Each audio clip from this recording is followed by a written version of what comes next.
This is for the one who has always been the one loved a little less, who's watched someone else get chosen first every time.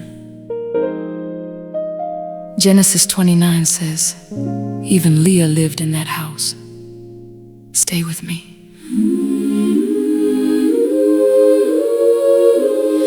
I have been overlooked in rooms where someone else got chosen.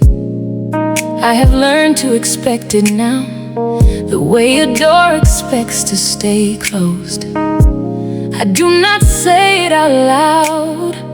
I have gotten good at not minding, but some nights I still feel like the version nobody's finding. Loved a little less, still chosen. Loved a little less, that was Leah too.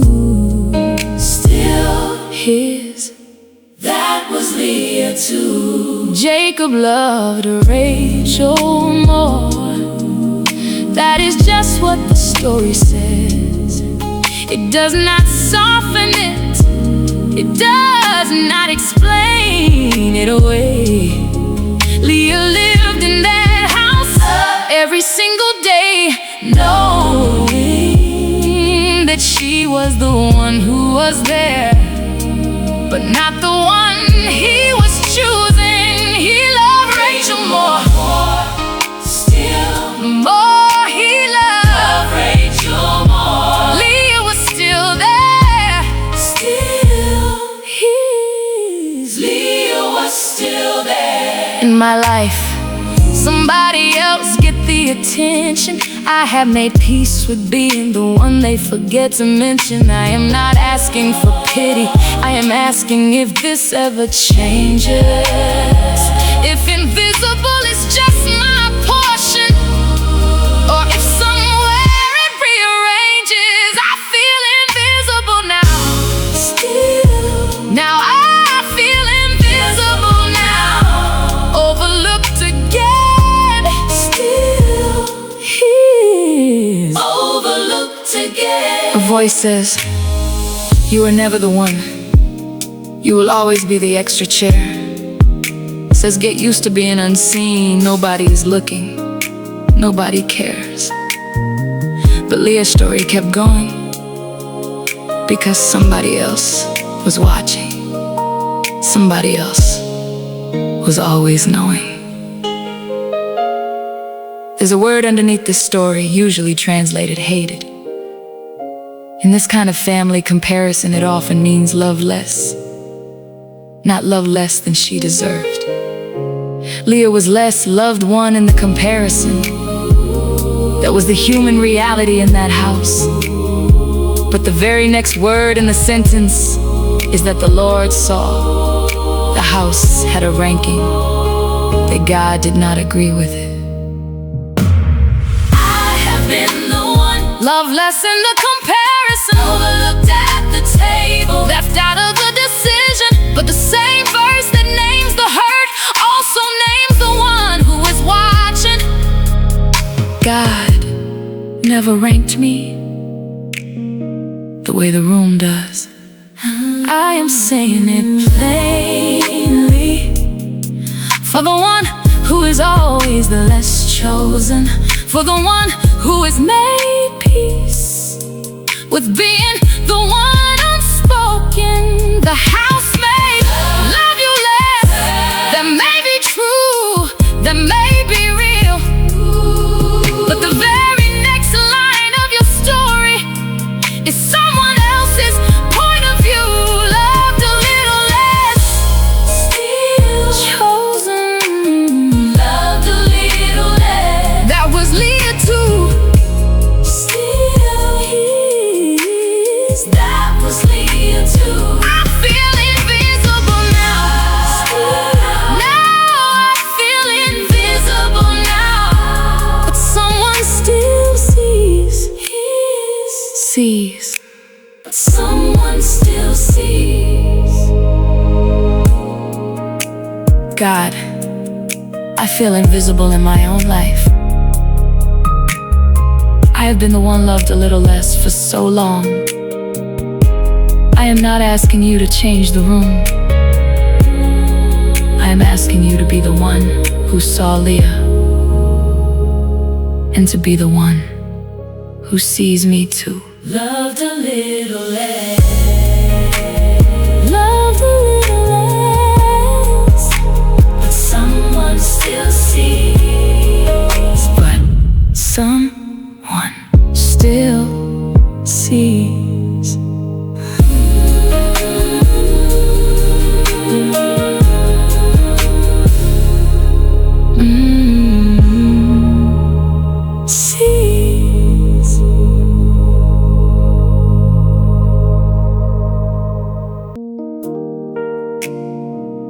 Genesis chapter 29, verses 31 through 33 say, "And when the Lord saw that Leah was hated, he opened her womb, and Leah conceived and bare a son, and she called his name Reuben. For she said, Surely the Lord hath looked upon my affliction. And she conceived again and bare a son, and said, Because the Lord hath heard that I was hated, he hath given me this son also." Leah named her sons after what God noticed, not what Jacob noticed, what God noticed. This is for the one whose pain has a name that only heaven has been calling it by. Nobody in that house said her name the way they said her sisters, but she named her own son after the one who really saw her. Reuben, look, a son. That is what the name still carries. The Lord looked on my affliction, while the house kept looking elsewhere. The Lord saw, still saw. The Lord saw that Leah was hated. Still he is that Leah was hated. Surely the Lord hath looked. That is not a small thing to say in a house where you are ranked. Every single day she did not wait for Jacob to finally see her worth. She let God see and be enough to carry her through the earth. He hath looked upon affliction. He hath looked upon my affliction. Still his my affliction. Because the Lord hath heard, she said it with the second son. Not because the story changed, not because Jacob had come around, but because being heard by heaven was its own kind of enough. Her affliction had a witness, even when the house stayed rough. The Lord hath heard, still heard. The Lord hath heard that I was hated. Still he is that I was hated. A voice says, being seen by God doesn't change the empty chair, doesn't change who gets chosen, doesn't change what isn't fair. But Leah kept naming her sons after what heaven noticed, not because the house got better, but because she was no longer voiceless. The Lord hath looked upon my misery, the specific weight of being overlooked. Not a general glance, a specific look at the specific weight she was carrying. God did not just notice Leah existed. He noticed exactly what it cost her to be unseen. The Lord saw what the house missed. The Lord heard what nobody said out loud. Leah named her pain after heaven's noticing and heaven wore that name proudly.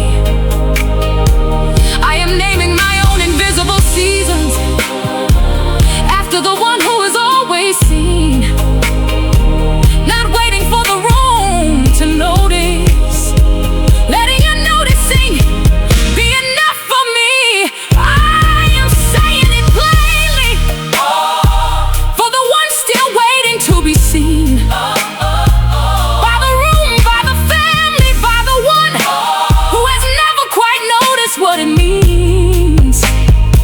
Let your affliction have a name, the way Leah gave hers one. The Lord saw, the Lord heard.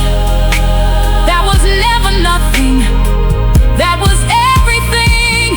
The Lord still saw, the Lord saw that Leah was hated, still he's that Leah was hated. He had looked upon still affliction, he had looked upon my affliction, he had looked upon his, upon my affliction. God, I have named my pain so many things. Invisible, overlooked, less than. But like Leah, I am learning to name it after what you noticed instead. You saw, you heard. That was never nothing. The Lord saw. The Lord saw my affliction, my affliction.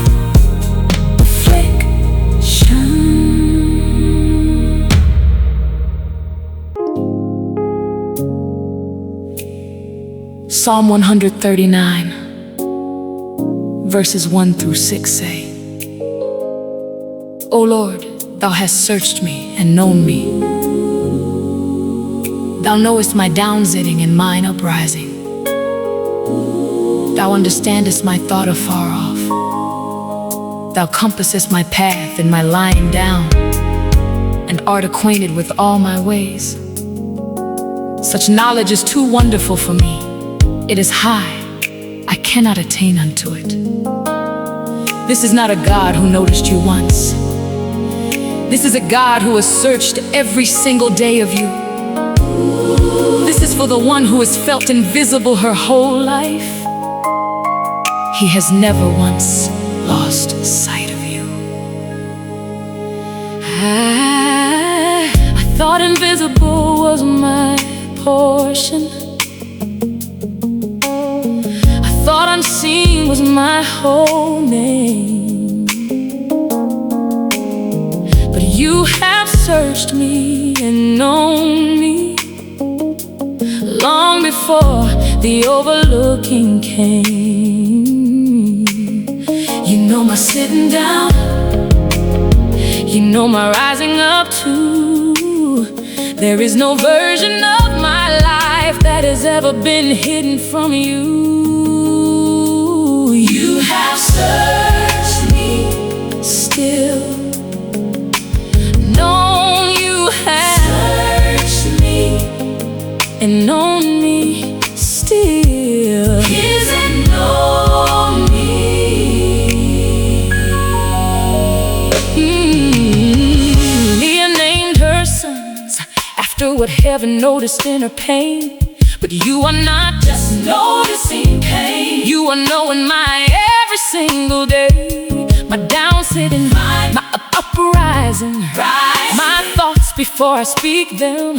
Every ordinary moment of my life, you have already seen them. Thou knowest my down sitting, still rising. Thou knowest my down sitting and mine uprising still. Isn't mine uprising? I do not have to compete for a kind of seeing that runs out. I do not have to earn the attention I have lived without.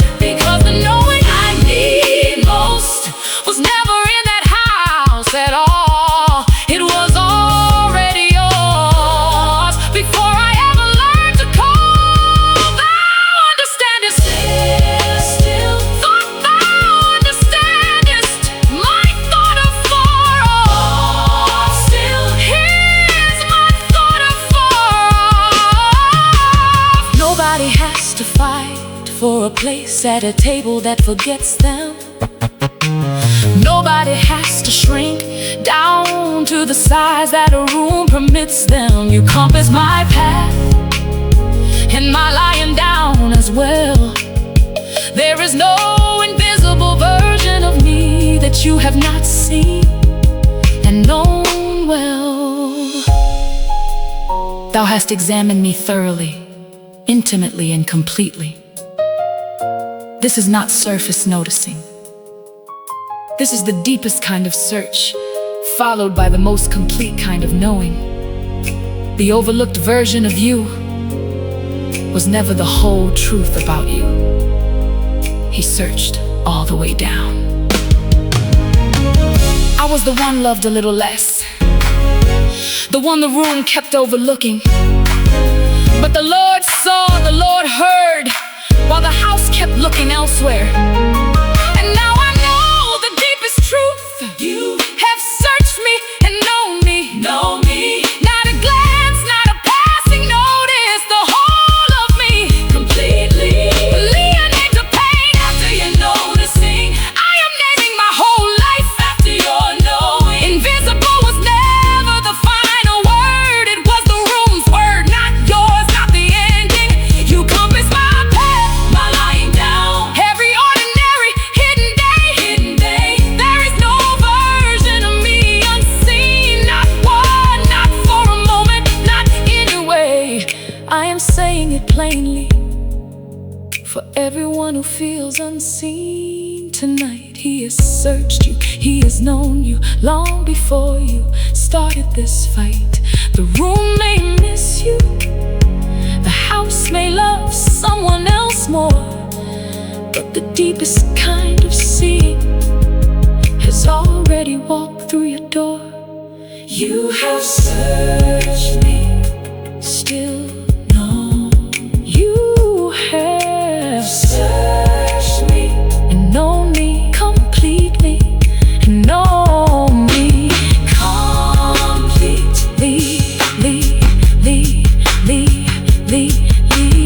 know